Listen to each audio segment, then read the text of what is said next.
Assalamu alaikum warahmatullahi wabarakatuh. I Dr. Muhammad Akram, Department of Eastern Medicine, Government College, University, Faisalabad.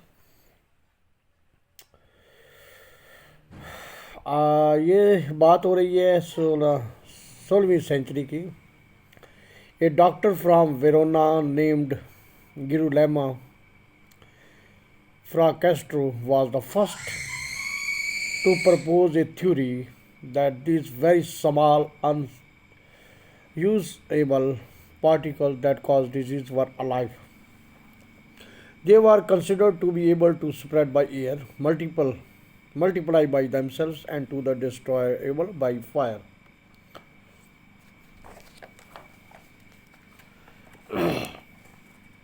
He refuted Galen's miasma theory, poisons gas in sick people. Development of a microscope by Van Leeuwenhoek in 1675 provided visual evidence of living particles consistent with the germ theory of disease. John Snow is famous for his investigation into the causes of the 19th century cholera epidemics and also known as the father of modern epidemiology.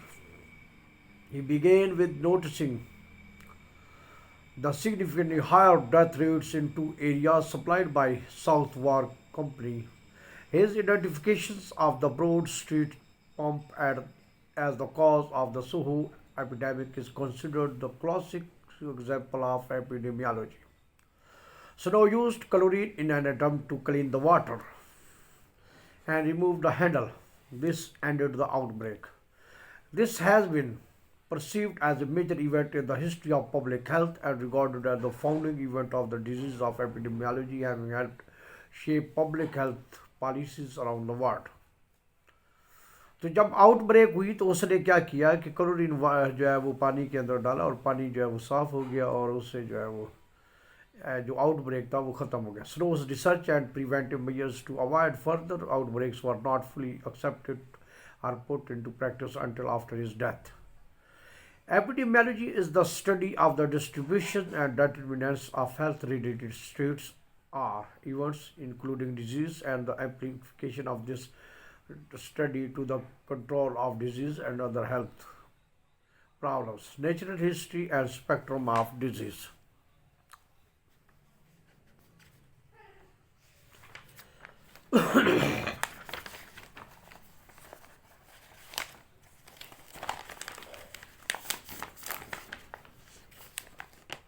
Natural history of disease refers to the progression of a disease process in an individual over time in the absence of treatment. For example, untreated infections with HIV causes a spectrum of clinical problems beginning at the time of seroconversions, primary HIV, and terminating with AIDS and usually death. It is now recognized that it may take 10 years or more for AIDS to develop after seroconversions, many, if not most. Diseases have a characteristic natural history.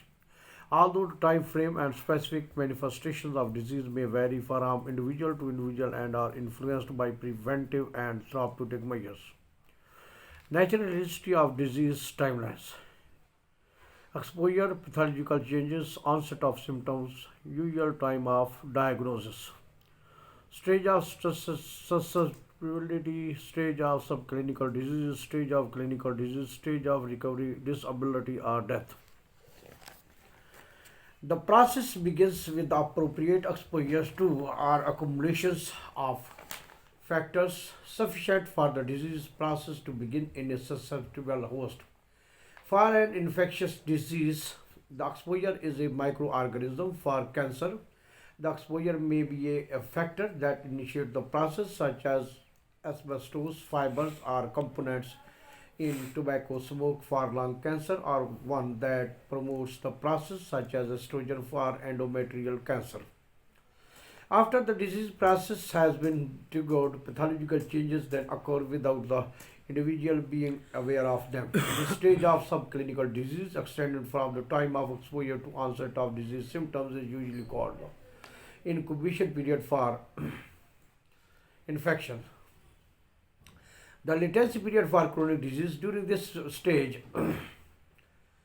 disease is said to be asymptomatic. This period may be as brief as seconds for hypersensitivity and some toxic reactions to as long as decades for certain chronic diseases. Even for a single disease, the characteristics incubation period has a range. For example, the typical incubation period for hepatitis A is as long as 7 weeks. The latency period for leukemia to become evident among survivors of the atomic bomb blast in Hiroshima ranged from 2 to 12 years, peaking at 6 to 7 years.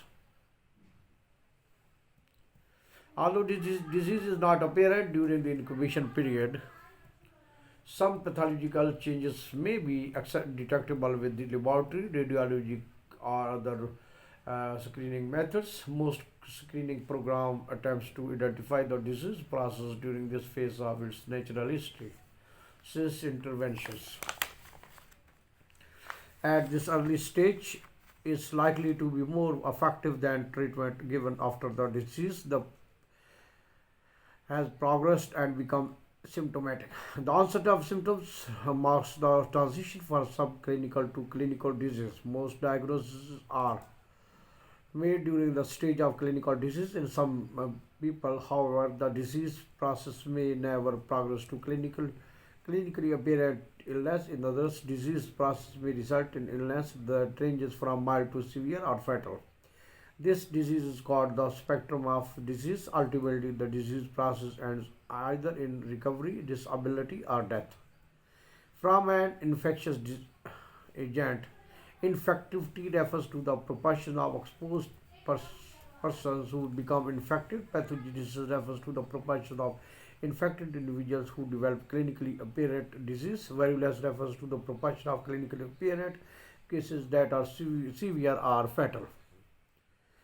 Because the spectrum of disease can include asymptomatic and mild cases, the cases of illness diagnosed by clinicians in the community often represent only the tip of the iceberg. Many additional cases may be too early to diagnose or may never progress to the clinical stage. Unfortunately, persons with inapparent or undiagnosed infections may nonetheless be able to transmit infection to others. Such persons who are infectious but have some clinical disease are called carrier frequently. Carriers are persons with incubating disease or apparent infections.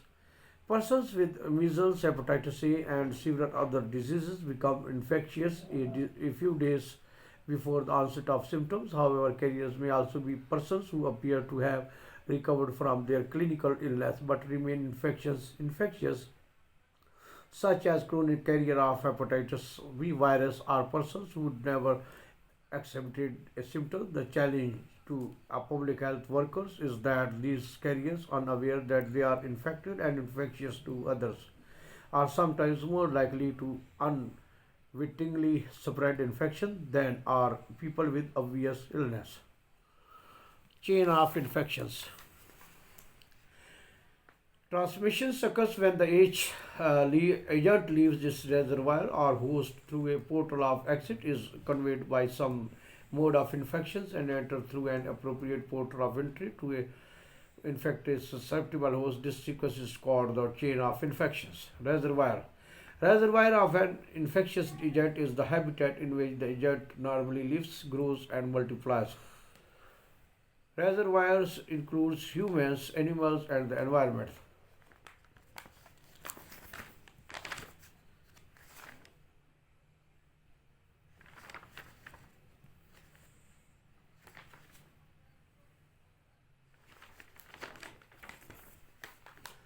Reservoir of an infectious agent is the habitat in which the agent normally lives, grows, and multiplies. Reservoirs include humans, animals, and the environment. Reservoir may or may not be the source from which an agent is transferred to a host. For example, the reservoir of Clostridium botulinum is soil, but the source of most botulinum infection is improperly food containing C. botulinum spores. Human reservoir. Many common infectious diseases have human reservoirs. Diabetes that are transmitted from person to person. Diseases that are transmitted from person to person without intermediaries mediatory include the sexually transmitted diseases, measles, mumps, streptococcal infections, and many respiratory pathogens. Because humans were the only reservoir for the smallpox virus, naturally occurring smallpox was eradicated after the last human case was identified and isolated. Human reservoirs may or may not show the effects of illness. A carrier is a person with an inapparent infection who is capable of transmitting the pathogen to others. Asymptomatic or passive or healthy carriers are those who never experience symptoms despite being infected. Incubatory carriers are those who can transmit the agent during the incubation period before clinical illness begins. Convalescent carriers are those who have recovered from their illness but remain capable of transmitting to others. Chronic carriers are those who continue to harbor a pathogen such as hepatitis B virus or Salmonella typhi. Carriers commonly transmit disease because they do not realize they are infected and consequently take no special precaution to prevent these transmissions. Symptomatic persons who are aware of their illness, on the other hand, may be less likely to transmit infections because they are either too sick to be out and about, take precaution to reduce transmissions, or receive treatment that limits the disease. Thank you very much. Allah Hafiz.